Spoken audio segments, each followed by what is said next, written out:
پھر دیکھیں حضرت عبداللہ بن مسعود رضی اللہ تعالی عنہ روایت نقل فرماتے ہیں کہ لا حسد فی اثنتین، کسی چیز میں کسی کے ساتھ حسد کرنے کی اجازت نہیں ہے، لیکن دو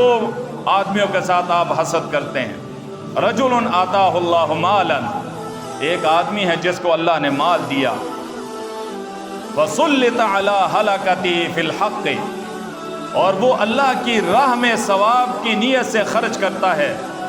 تو فرمایا وَرَجُلٌ آتَاهُ اللَّهُ الْحِكْمَةَ، اور دوسرا آدمی وہ ہے جس کو اللہ نے شریعت کا علم عطا فرمایا، فَهُوَ يَقْضِي بِهَا وَيُعَلِّمْهَا، کہ اس کے مطابق فیصلے بھی کرتا ہے اور تعلیم بھی دیتا ہے۔ ان دو آدمیوں کے ساتھ حسد کر سکتے ہیں کہ یار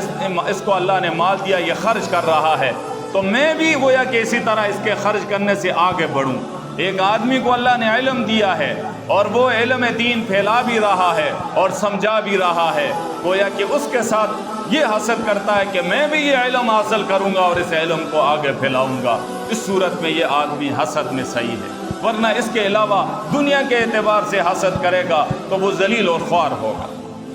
فرمایا نبی علیہ السلام نے اذا مات الانسان، جب انسان مر جاتا ہے تو انقطع عنہ عملہ،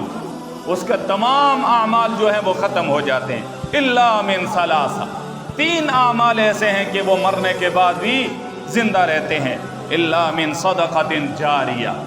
کوئی صدقہ جاریہ کا کام کیا، مسجد بنا دی، مدرسہ بنا دیا، لوگوں کے لیے پانی کے جو ہے وہ بور کر دیا، یا کوئی آرام گاہ مسافروں کے لیے بنا دیا، جو چیز دیر پا رہنے والی ہے یہ صدقہ جاریہ، وہ اس کو ایک فائدہ ملتا رہے گا۔ اب یہ مسجد بنی ہے، اس میں جس نے جو پیسہ لگایا ہے، یہ مسجد جب تک ہوگی اس کو ثواب ملتا رہے گا، بھلے 1 روپیہ لگایا ہے بھلے کروڑ روپیہ لگایا ہے، نیت پر ہے۔ اور فرمایا او علم ينتفع به،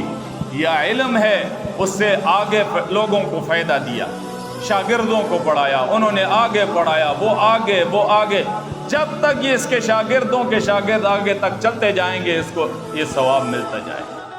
اور فرمایا او ولد صالح يدعو له، یا نیک اولاد چھوڑی، نیک بیٹا چھوڑا اور اس نے باپ کے مرنے کے بعد اس کے لیے دعا کرتا ہے، یا اللہ میرے باپ کو بخش دے، میرے باپ کو بخش دے۔ اب یہ کب کہے گا؟ جب اس کو علم سکھایا ہوگا، دعا کا طریقہ سکھایا ہوگا۔ کبھی اس کو دعا مانگنے کا ڈھنگ ہی نہیں ہے، وہ اس کو پتہ ہی نہیں ہے دعا کیا ہے، تو پھر وہ کب والدین کے پیچھے جو ہے دعا مانگے گا؟ والد کا جنازہ رکھا ہوا وہ کنارے پہ کھڑا ہے، اسے پتہ ہی نہیں ہے جنازہ کیا ہوتا ہے، تو پھر دعا کیا کرے گا میرے بھائی؟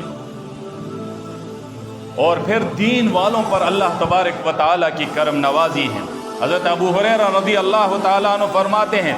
وَمَا اجْتَمَعَ قَوْمٌ فِي بَيْتٍ مِّن بُيُوتِ اللَّهِ، فرمایا جو لوگ اللہ کے گھروں میں سے کسی گھر میں جمع ہو کر اللہ کی کتاب کی تلاوت کرتے ہیں اور آپس میں درس و تدریس میں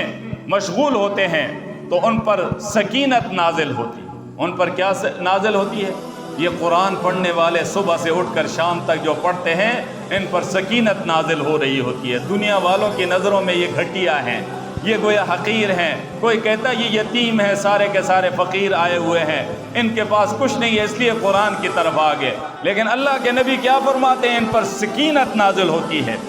اور رحمت الہی کا سایہ جو ہے ان کے اوپر آ جاتا ہے، سایہ جو ہے ان کو گھیر لیتا ہے، اور فرشتے ان کا احاطہ کیسے کرتے ہیں؟ اللہ تعالیٰ ان کا تذکرہ اپنے پاس موجود فرشتوں میں کرتے ہیں کہ یہ میرے بندے میرے قرآن سننے کے لیے، میرے قرآن پڑھنے کے لیے، میرے نبی کی تعلیمات پڑھنے کے لیے بیٹھے ہیں، لہٰذا یہ میرے ہاں بڑی عزت والے ہیں، میں ان کا تذکرہ تمہارے پاس عرش پر بھی کر رہا ہوں۔